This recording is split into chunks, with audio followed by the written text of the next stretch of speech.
अस्सलामुअलैकुम नाजरीन, मैं क़ाज़ी हाफिज़ मोहम्मद अली आपका खैर मक़दम करता हूँ खसवा 7 टीवी न्यूज़ चैनल पर। नाजरीन, देखते हैं आज की ताज़ा और अहम खबर। खुशामदीद मोहतरम नाजरीन, आप तमाम का खसवा 7 न्यूज़ चैनल में खैर मक़दम है। नाजरीन, अंबरपेट असम्बली हल्के में बीआरएस पार्टी के बेहतरीन डायनामिक व सेक्युलर एमएलए कालेरू वेंकटेश की सदारत में हर आए दिन बेहतरीन पैमाने पर सिकंदराबाद पार्लिमानी हल्के से एमपी उम्मीदवार ठेगला पद्माराव गौड़ की हिमायत का ऐलान करते हुए बड़े ही शानदार पैमाने पर इंतखाबी मुहिम का सिलसिला जारी व सारी है। हर आए दिन अंबरपेट असम्बली हल्के में पैदल पदयात्रा, डोर टू डोर कैंपेनिंग और फिर तमाम आवाम से फ़र्दन मुलाकात करते हुए बीआरएस पार्टी की जानिब से पिछले 10 सालों में किए जाने वाले बेहतरीन राहती फलाहती स्कीमात के बारे में भी आवाम में रोशनी डाली जा रही है और इन्हीं तरक्याती कामों की बुनियाद पर आवाम से बड़े ही फ़ख्र के साथ वोट अपील भी की जा रही है। आवाम जो कि बीआरएस पार्टी की बेहतरीन खिदमात से खूब ज़्यादा खुश व मुतमईन है, क्योंकि पिछले 10 साल जो कि बीआरएस पार्टी के दौरे इख्तिदार का सुनहरा दौर था, आवाम इसमें काफ़ी ज़्यादा खुश और मुतमईन भी थी। इसीलिए आवाम भी बीआरएस पार्टी के एमपी उम्मीदवार की हिमायत का ऐलान कर रहे हैं।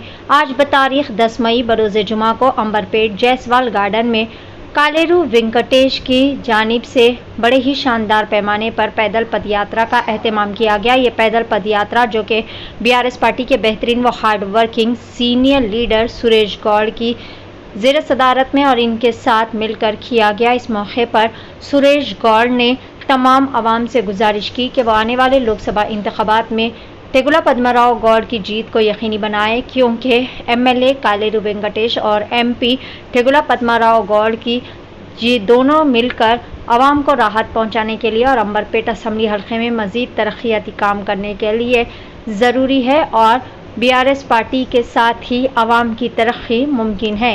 पेश है खसवा 7 न्यूज़ चैनल की खुसूसी रिपोर्ट। जय తెలంగాణ, జై కేసీఆర్, జై పజ్జన్న, జై కాలేరన్న।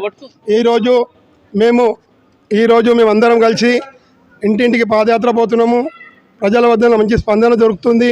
ఎక్కడ పోయినా కూడా మంచి కేసీఆర్ ఆధ్వర్యంలో మంచి పాలన జరిగిందని చెప్పిర్రు।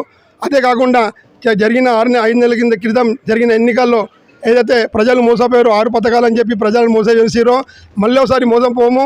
మేము మళ్ళీ ఒకసారి కేసీఆర్ నాయకత్వం మేము కోరుకుంటున్నాము। ప్రతి ఇంటిన మేము 5 సంవత్సరాల కింద కిషన్ రెడ్డికి ఓటేసినాము। మేము 15 సంవత్సరాల కింద మోసపోయి ఒక సానుభూతితో లాస్ట్ మేము గెలిపించినాము। ఈసారి మాత్రం ఎటువంటి స్పందన లేకుండా మళ్ళీ 5 సంవత్సరాలతో మళ్ళీ వాళ్ళ ముఖం చూస్తున్నాము। కేవలం ఓటు గురించి కిషన్ రెడ్డి గారు వస్తారు, ఈయన 6 పథకాలు చేసి ఈయన మోసం చేసిండు। మోసం చేయని మనిషి ఒకే ఒక వ్యక్తి ఉన్నాడు తెలంగాణ రాష్ట్రంలో, జాతిపిత మా కేసీఆర్ గారు।